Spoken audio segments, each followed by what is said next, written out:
Thank you, everyone. Before I begin, I'd like to thank the town of Greenburgh and the Greenburgh CAC for hosting this forum, and particularly Mike Siegel for working so hard to coordinate it and to make it a success.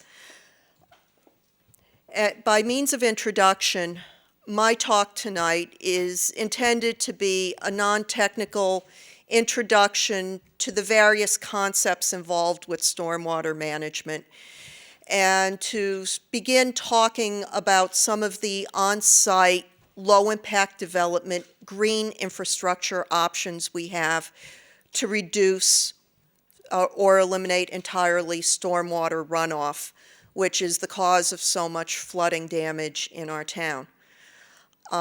Once I'm finished, I'm going to introduce a special guest from State Department of Environmental Conservation, who will discuss some of the resources that the state has made available to help local governments make wise stormwater plans. Okay, first I wanted to talk a little bit about the geographical setting of our stormwater problems. This may be a map of somewhere in particular, but I'm just using it for generic purposes right now. Our problems come from two directions. When it rains, the stormwater runs down mountaintops and into the properties below. What also happens when you have heavy rain and you have a lot of stormwater, it ends up down into your valleys, into your streams, your lakes, and so on. And that water rises. So you have two problems, essentially. You have water running down, and you have water bubbling back up. And too many properties in our area, of course, are victim to either one or both. What I'm going to do first is talk a little bit about the river flooding. My primary involvements with this issue at this point is as chair of the Sawmill River Watershed Advisory Board, or SWAB. So I just wanted to give you a taste of what's been going on the Sawmill River, especially if you live on the other side of Greenburgh. In the year 2011, large stretches of the Sawmill River Parkway were closed a minimum of a dozen times. This is near the Lawrence Street exit, where the proposed Rivertown Square development in Dobbs Ferry is located. There are new commercial properties in that area at this point.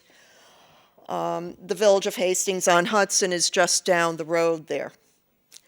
That is not the Sawmill River. That is the Sawmill River Parkway. This was the day after, I believe, Hurricane Irene. We actually know the boys who are in that kayak. They are friends of my son's.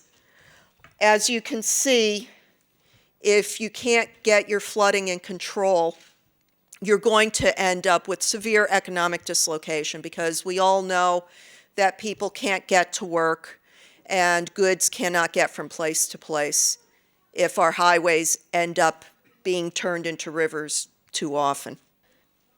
You wouldn't want to own this house when there's a bad rainstorm, and as we know, there are too many of our neighbors who are faced with the problems of regularly flooding basements. This property is less than half a mile from a home in Hastings where a wall of the foundation actually collapsed during Hurricane Irene. It took several months for the foundation to be rebuilt underneath the house. We also have problems like this in commercial areas. As Mike was alluding to, we had terrible problems on East Hartsdale Avenue, and in that case, it was many small local businesses, many of whom did not have the economic wherewithal to weather, excuse the pun, such a terrible storm, and suffered badly or even went out of business because of the storm damage. We were talking about river flooding, so we'll now move on to other contexts. It's not only big rivers that cause big problems. In Pleasantville, as many of you may be aware, the Sawmill River Parkway has been flooded out by major flooding for easily 20 years now. But even within the village of Pleasantville, this is a small neighborhood that has been flooding, as you could see a great deal.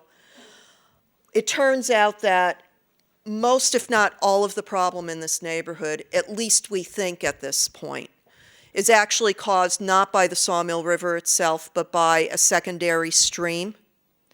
And also involved with this is issues of clogged culverts, but we'll get to that issue soon enough.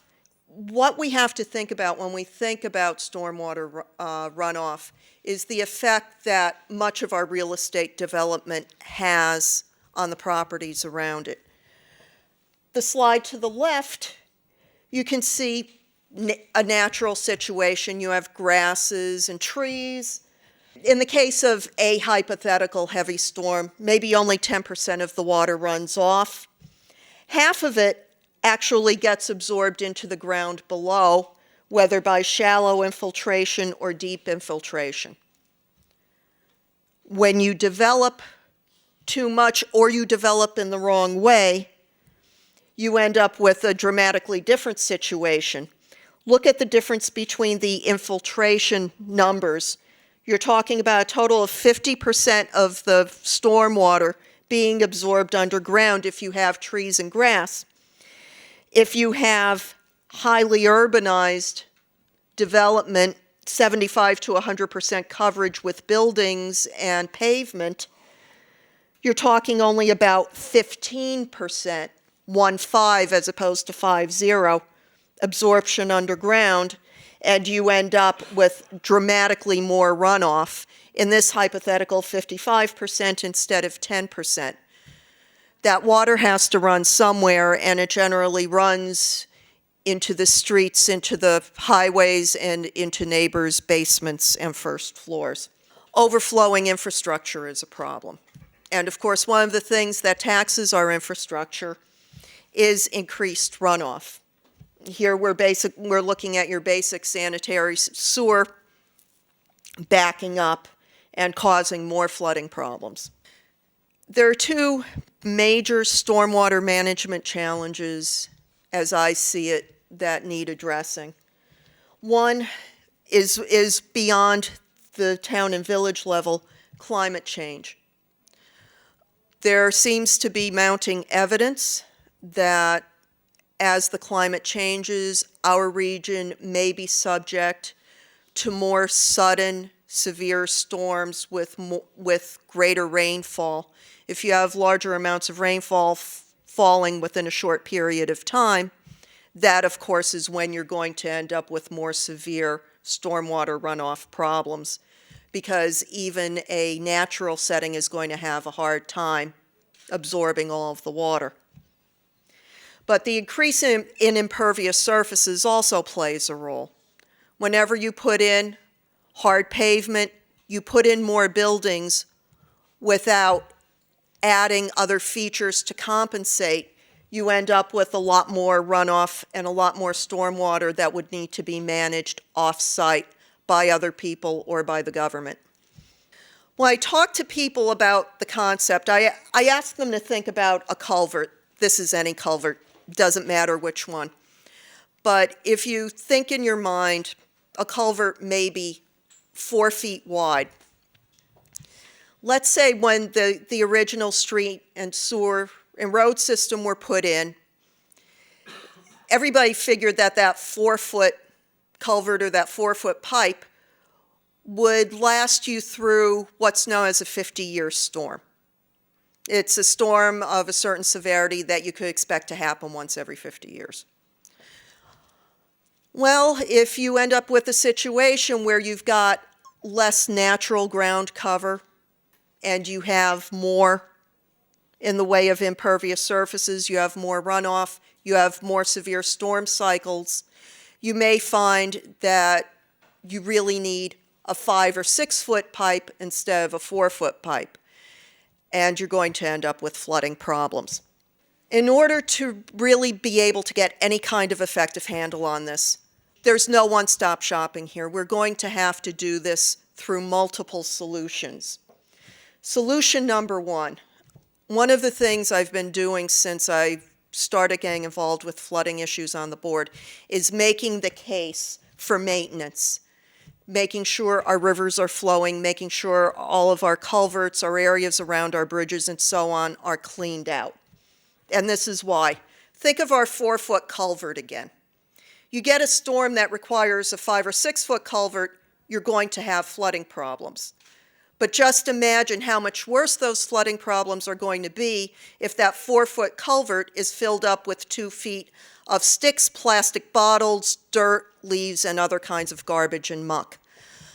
Obviously, we can maintain away a certain percentage of our problems. If you look at the middle pier underneath that bridge on 119 in Elmsford, you can actually see the beginnings of a debris dam.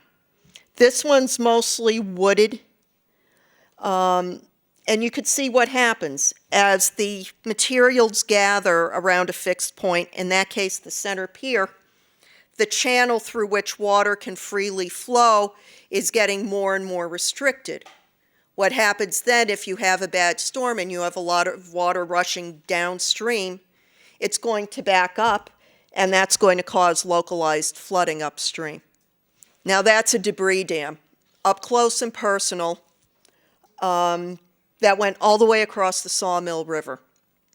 This fall, the town of Greenburgh and the village of Elmsford began to get a handle on the debris dams in the Sawmill River.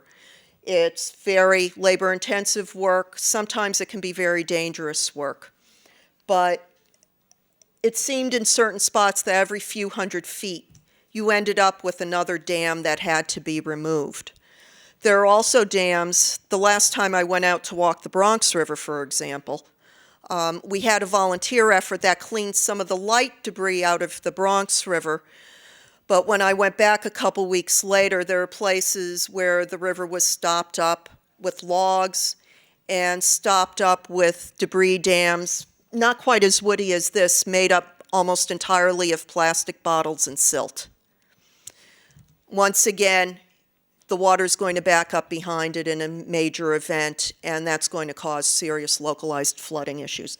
So it is possible to get in there and to clean this stuff up, but it does take a fair amount of effort by people who know what they're doing. As I said, it can get dangerous if you're trying to get a big log out of the river. You don't want people slipping and falling under it.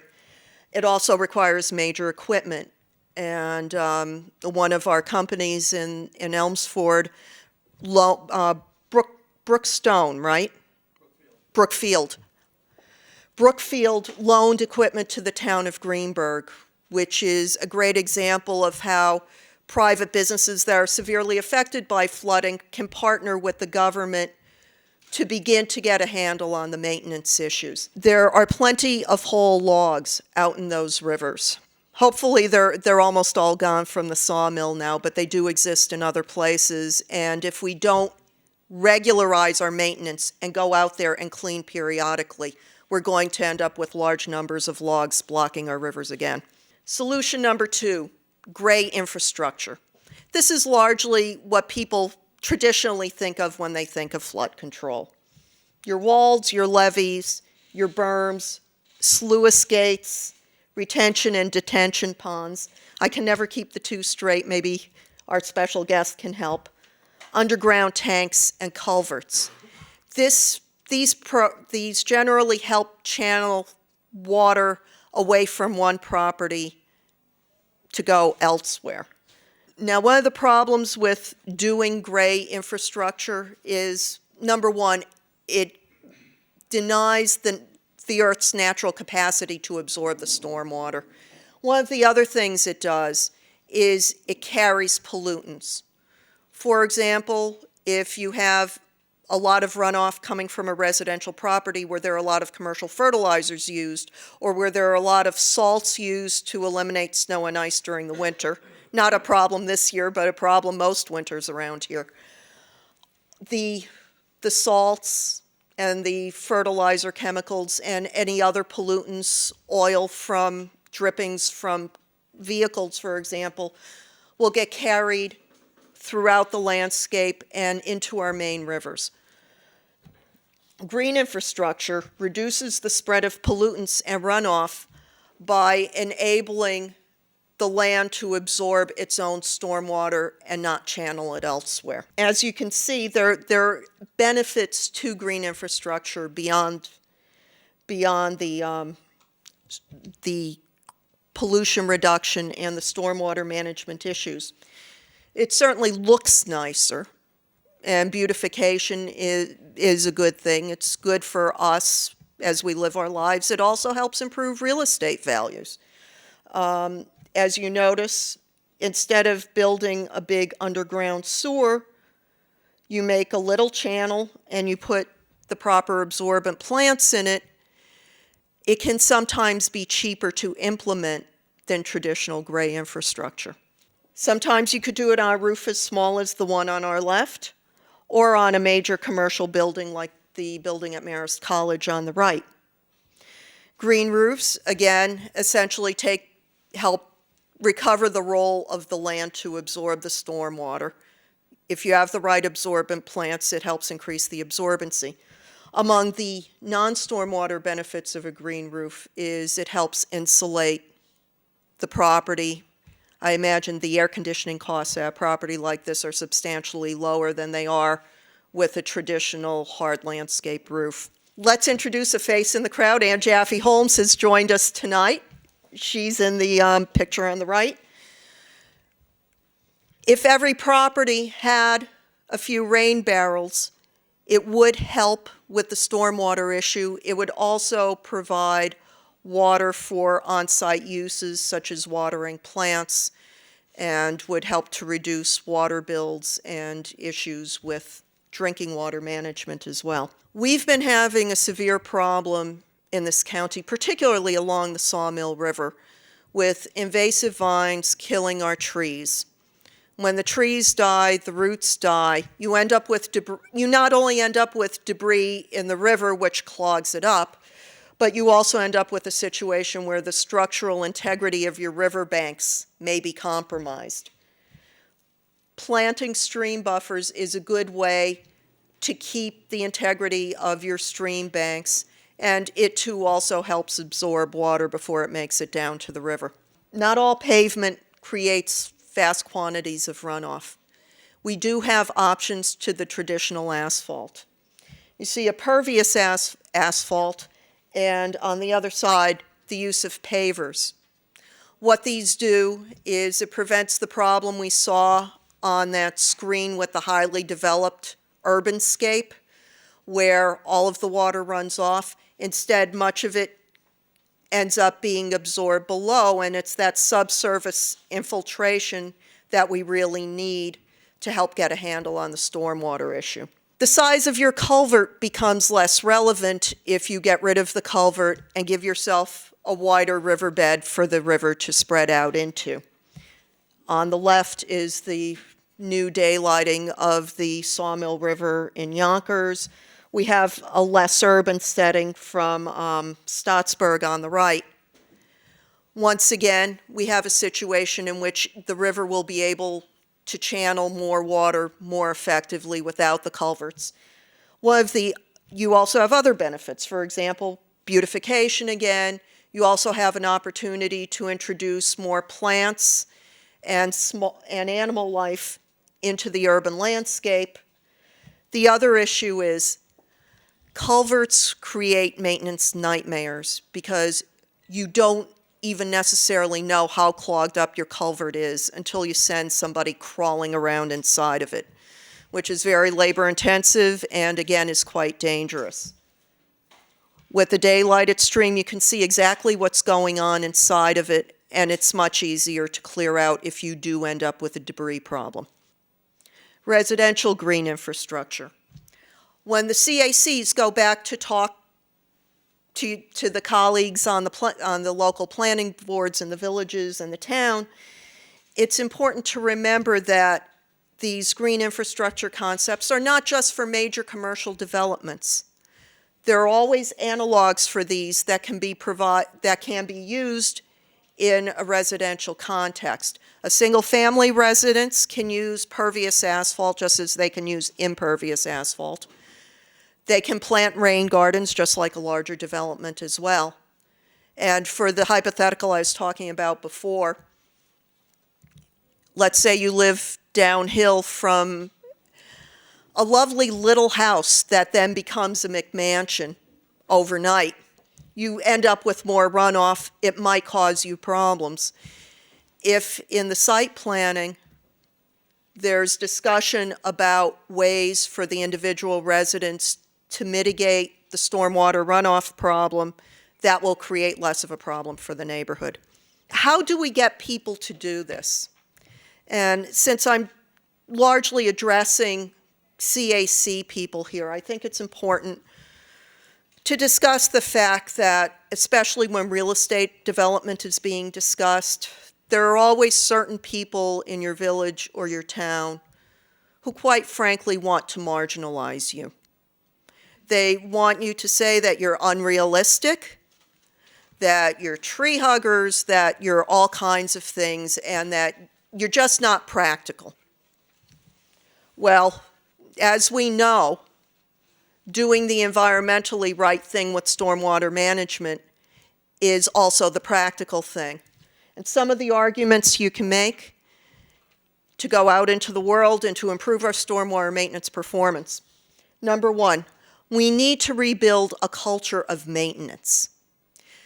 One of the ways that New York City got out of its financial crisis in the 1970s, you may recall, is that they deferred maintenance. They stopped painting bridges, they stopped doing all kinds of things. That saved money in the short term, but what happens if you don't maintain things? They fall apart and you end up spending more money to fix them. We end up with flooding problems around areas where there are clogged up streams and clogged up culverts. We may not be able to prevent flooding in the 100-year storm by doing that, but maybe if we prevent flooding for the 20-year storm or the 40-year storm, our highways won't close as often and people won't be pumping out their basements as often. Pay me now or pay me later. If you invest impervious asphalt, which costs 20–25% more maybe than the normal pervious variety, it's a little bit more money up front, but once again, it will save money for flood remediation down the road, and a lot of properties, especially with large parking lots, if they spend the money on the pervious asphalt, they may have to do less with traditional gray infrastructure like underground storage tanks and detention ponds. So it may turn out that a product that looks more expensive on its face is actually cheaper to use. And as we pointed out with all the advantages to green infrastructure, environmentally friendly can be eminently practical. How do we move this forward? We know what the arguments are, we know what to say. First of all, even if we have nobody else, we have each other. And uniting is important. This is a picture of our Sawmill River Stormwater Advisory Board, one of our monthly meetings up at the county office building. Each municipality along the Sawmill River was invited to send a representative to our monthly meetings. What ended up happening is when we got all of these people in the room, some villages and towns sent engineers, some sent elected officials, some sent people from their environmental committees. And we started talking around the table. The first issue that came up was the Sawmill River hadn't been cleaned out in years, and there are places where it's backing up and causing localized flooding, which is how we got involved with river maintenance issues. As we learned more, we learned that culvert maintenance and secondary stream maintenance was also going to have to be done to give relief to certain neighborhoods. That was the first step. Obviously, we have many more steps to go. We've been meeting about green infrastructure. We're going to be talking to the Army Corps of Engineers next week about gray infrastructure. We also are going to be getting inventories of dormant flood control infrastructure from the county. During one of the debris dam removals that the town of Greenburgh was doing, they discovered a sluice gate on Woodlands Lake, which the people who were in charge of public works either didn't know about or had forgotten. They cleaned off the manhole cover. It turned out it was owned by the County Parks Department. Went back to the county. The county was surprised. Clearly what happened is whoever was in charge of dealing with that had retired at some point or was laid off at some point, and the function was never picked up by someone else, and it hasn't been used for years. One of the things that the Commissioner of Planning noted when we brought this up was that if there's one, there's got to be a lot more than one in other locations throughout the county. So one of the things we have to do is inventory what infrastructure we currently have that's been allowed to lie dormant and do a cost-benefit analysis to see what we have to do to get it working again and to see how much good it will do. But that's the kind of thing that would not have happened. These are the kinds of conversations and the kind of things that would not have happened had not all of the municipalities gotten together and realized they had problems in common, or realizing that someone had one solution that they didn't have, or were getting responses from one government agency that the other were not. We go through this on a monthly basis, and by talking to each other and finding out what's happening in each other's municipalities and being able to present a united front to the state and federal representatives who are now attending our meetings every month, we can move forward on some of these issues. You've got another important ally, the state of New York.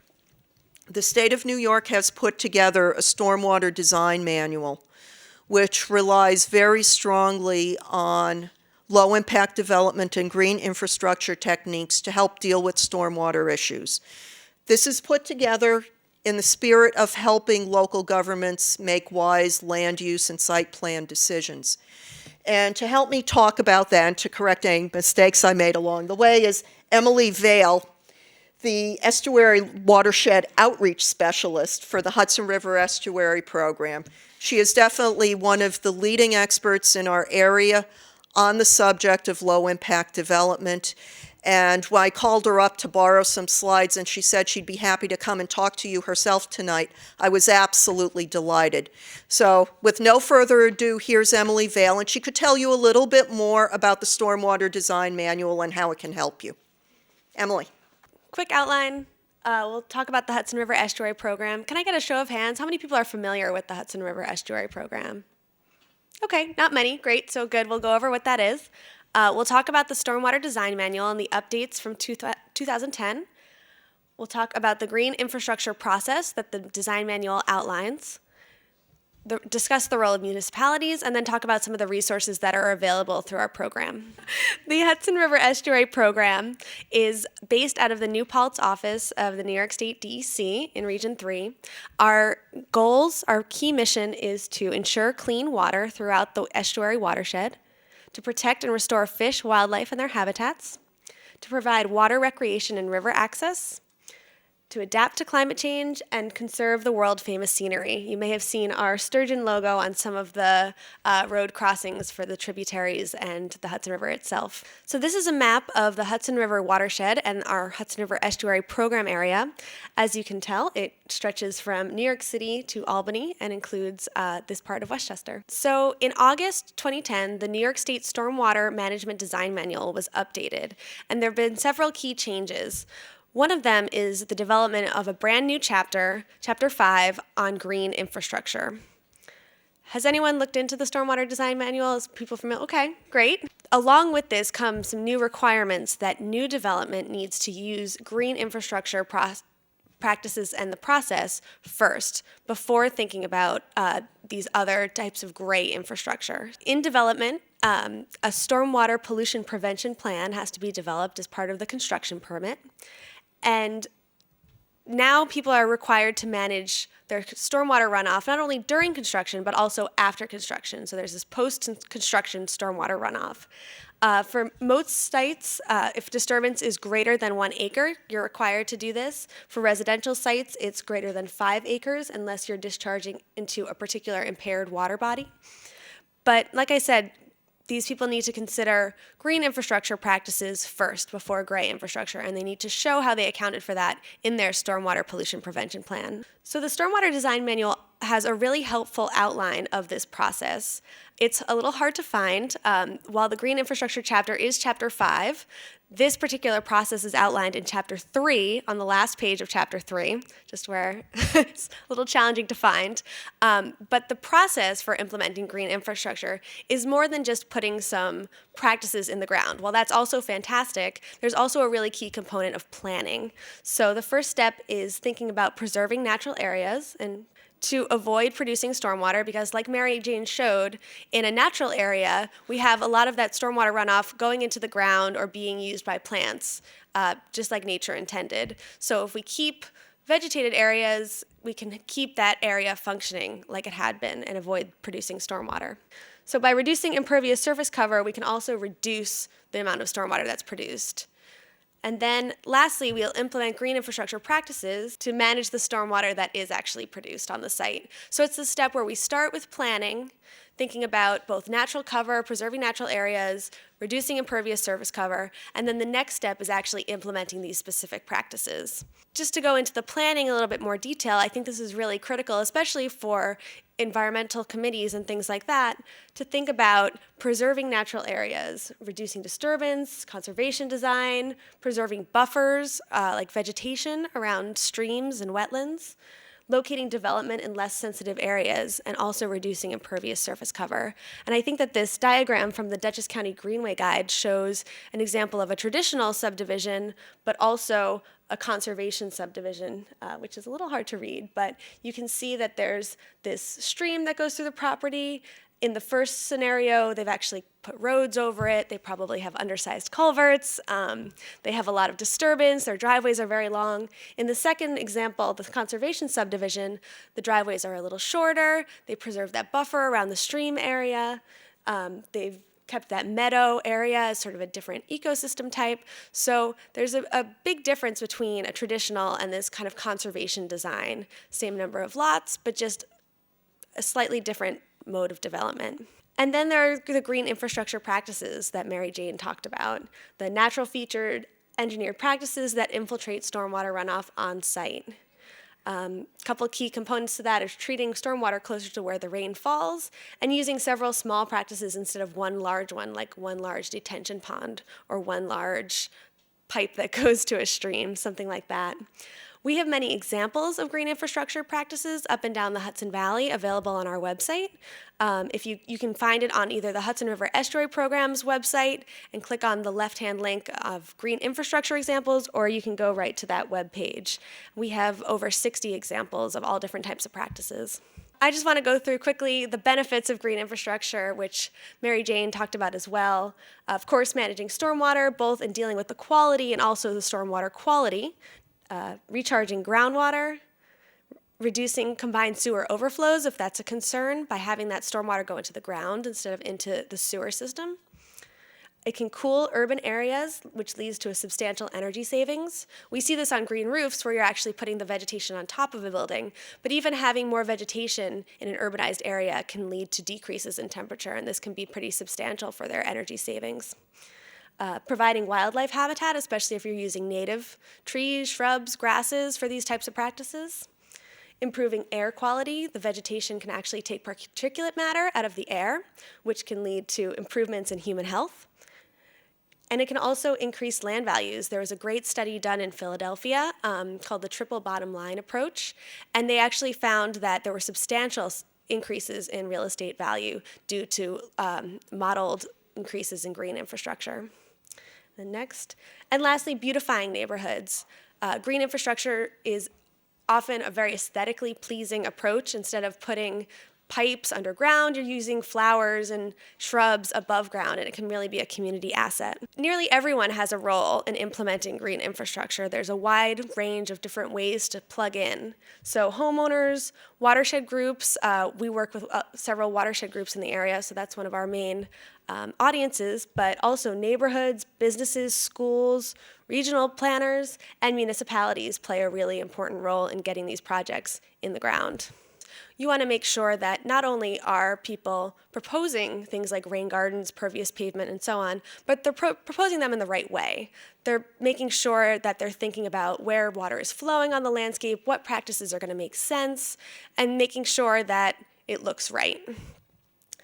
Codes and ordinances are another really key role that municipalities can help encourage green infrastructure.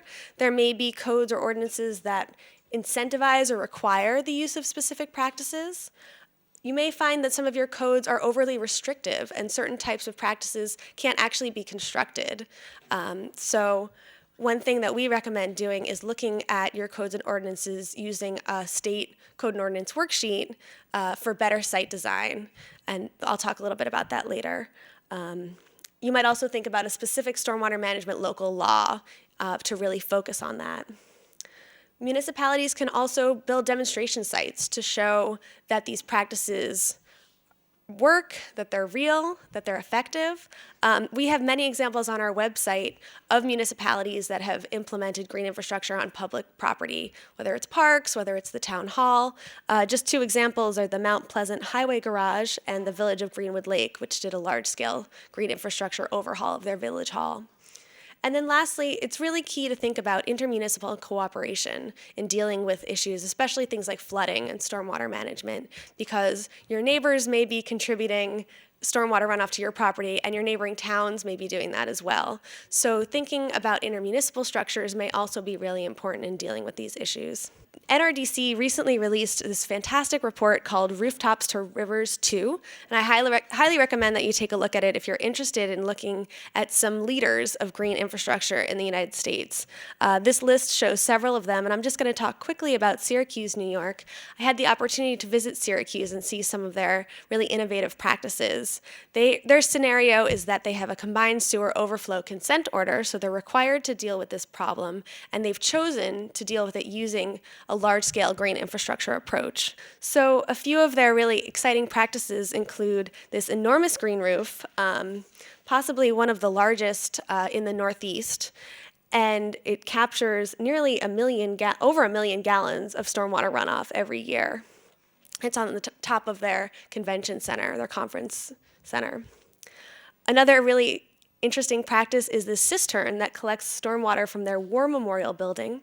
That's where their hockey ice rink is, and so they actually collect that water in a cistern and reuse it to make ice for the hockey team, which actually saves energy because they don't have to cool the water nearly as much, and chemically makes for better ice. So pretty interesting. And then you have a great outreach opportunity to teach all the hockey fans about their green building. So that was a very, very cool practice. Also continuing the link with sports, they actually have a pervious asphalt basketball court, which performs just like a regular basketball court, but has that water soak right through. And you can see in this picture, it's adjacent to a an impervious soccer field, and you can see the difference that you really couldn't play basketball on a surface like that, but with the pervious surface, it had just rained. We could have taken a basketball out there and played a quick pickup game. The county bioretention area in the parking lot is another practice that you might see places. This is a great option if you have a large parking lot. Instead of having a median with curbs, you can actually have that water go right into the ground and soak through the soil and be used by those plants. So just a few examples of practices that we've seen there. Like I said, the planning, the site reviews is a really key component for municipalities, CACs, and so on. Visiting local practices is also a great way to see how these things work. If you haven't been on a green roof, if you haven't seen how some of these things work. Municipalities can also build their own demonstration projects like some of these other places. Consider intermunicipal cooperation and also utilize some of the resources that are offered by the Hudson River Estuary Program, which I'll talk about now. So as I alluded to earlier, you can review codes and ordinances using our worksheet specifically for New York State. It goes through the process of a better site design roundtable, which I believe was done in the town of Greenburgh, maybe, by Groundwork Hudson Valley. Yep, okay, great.